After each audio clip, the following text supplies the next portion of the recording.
Yeah? Right? Yes. Deal? Doing. Welcome to the Acquia Podcast, Drupal Technology, Community and Business. Welcome to the Acquia Podcast, Drupal Technology, Community, and Business.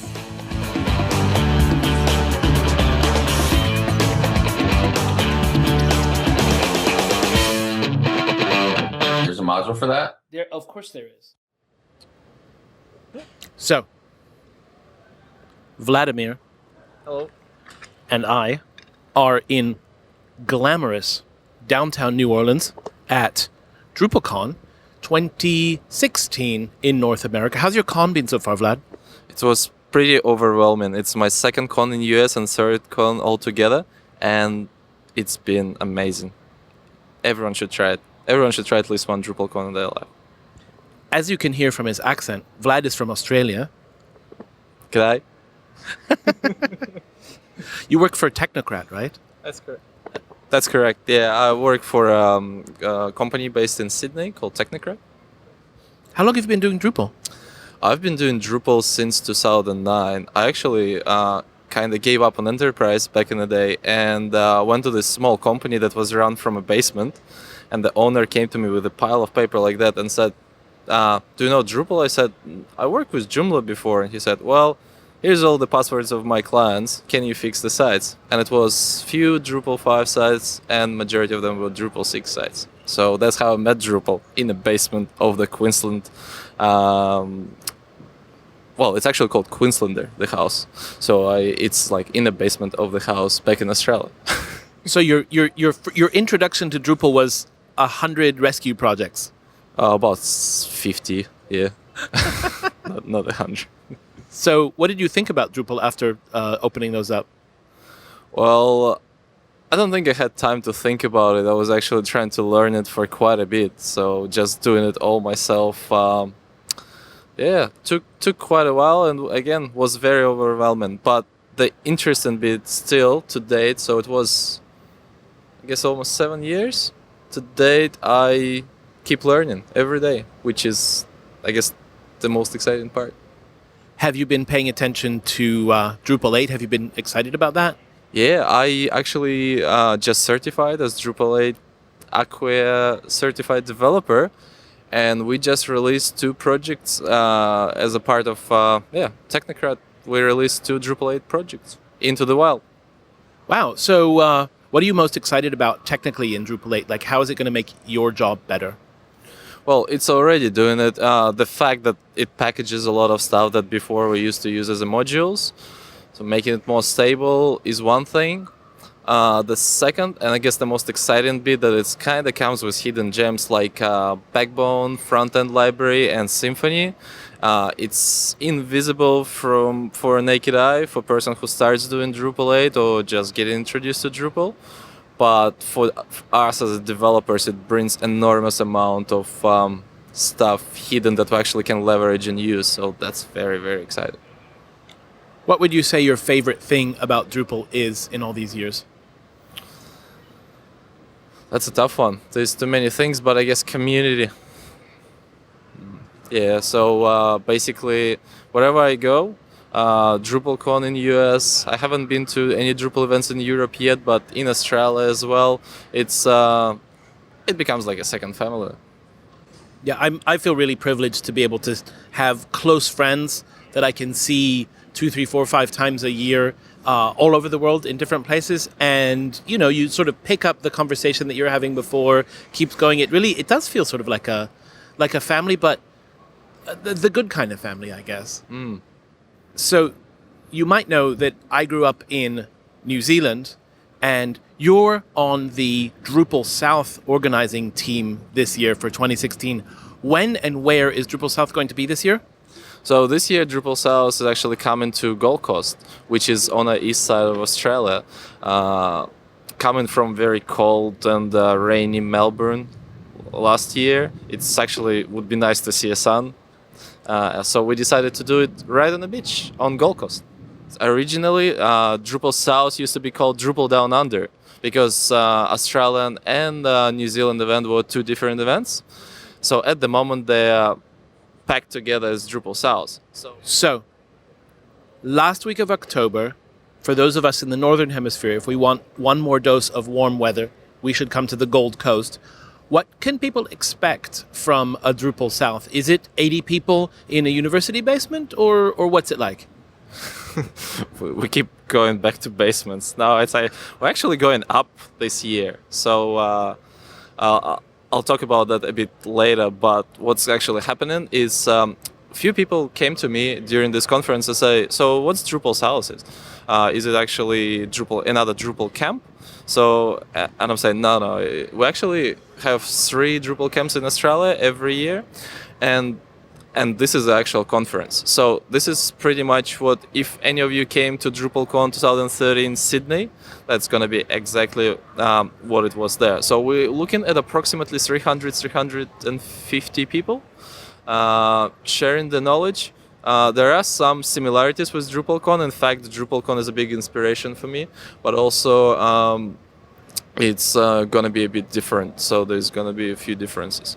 Talking about the location, the Gold Coast itself, it's a fun family destination. We actually allocated, I think, half a block from the beach. We specifically moved it to October, first of all, not to smash too close together to events like DrupalCon, but also because it's going to be much, much warmer. So, and the Gold Coast is a perfect destination because there are amusement parks, there are entertainment districts. It's a strip of high-rises that people were building since 60s and 70s, and it's pretty much like a completely separate city. Actually, a few cities packed together. So it's very nice. So if you're looking at some family vacations as well as learning or teaching some Drupal, you should definitely come. All right, last week of October 2016. I have been to the last 2 Drupal Souths, and I was really, really happy. One of the things that I like at different Drupal events is the different mix of people, but there were an awful lot of international guests in Melbourne, for example, a lot of people from India, a lot of people from China, who I might not see in other places. So you're expecting about 300-400 people? What kind of focus and what kind of activities are there going to be? Well, it's basically, we are targeting mostly Drupal crowds as usual, but this year it's a bit different. First of all, I think DrupalCon Asia changed the perspective in Asia on DrupalCon, and a few events like camps happening all over Asia, like Manila, Shanghai. Also, I think promote Drupal quite a bit. I talked to a few people here, and we do expect international guests from India, from China, and even I think there are a few sponsors that are coming up from there. So Australia definitely becoming an international destination in terms of Drupal. Apart from your standard Drupal event where you have number of sessions, maybe training, a few parties, we're actually planning a few surprises, and one of them, it's student day. So we're actually at the moment looking at either pre-conference day, where we're trying to get as many students as we can and either go to a local university, which we're trying to work out now, and actually teach Drupal to students, or maybe organize like a mini conference for them and promote the actual conference. We're also trying to do that in advance before the conference, to just work with local universities and promote Drupal a bit more. Another thing is conference sharing. Something interesting I realized while traveling to different conferences in Australia, not many people are aware of conferences that are actually happening, apart from stuff they've been doing for ages. For example, last year I went to WordCamp, WordPress mini conference that was in Brisbane, and realized we don't really have much overlap. There are excellent events happening for Python conference, excellent event put together by Linux Australia, Linux conference. So what I'm trying to organize, actually have a table or something to promote other conferences in Australia and New Zealand region to people. So we actually have more people going to PHP conference next year, because it would make sense for people doing Drupal to do that. So that's another thing. And last thing we were planning to do is more hands-on sessions. So usually at DrupalCon, you come and listen to the person for number of minutes, so say half an hour session, 45-minute session. So what we're looking at the moment, I'm not sure if it's going to happen or how it's going to happen and what format it's going to be, but we are planning to have a hands-on session where the actual session itself is a mini training course, and people can come in and learn about views, not just by watching the presentation, but actually we'll try to presenters to actually put together the mini course, and so people can actually go away with something they built. Oh, so I can have a concrete achievement from having attended a session like that. That sounds great. That sounds like a really, really good idea. When is the call for papers? Who should be coming to present? What else do you need? Head to the website to find out more information about sponsorships and sessions as well. So we accept sessions from everyone.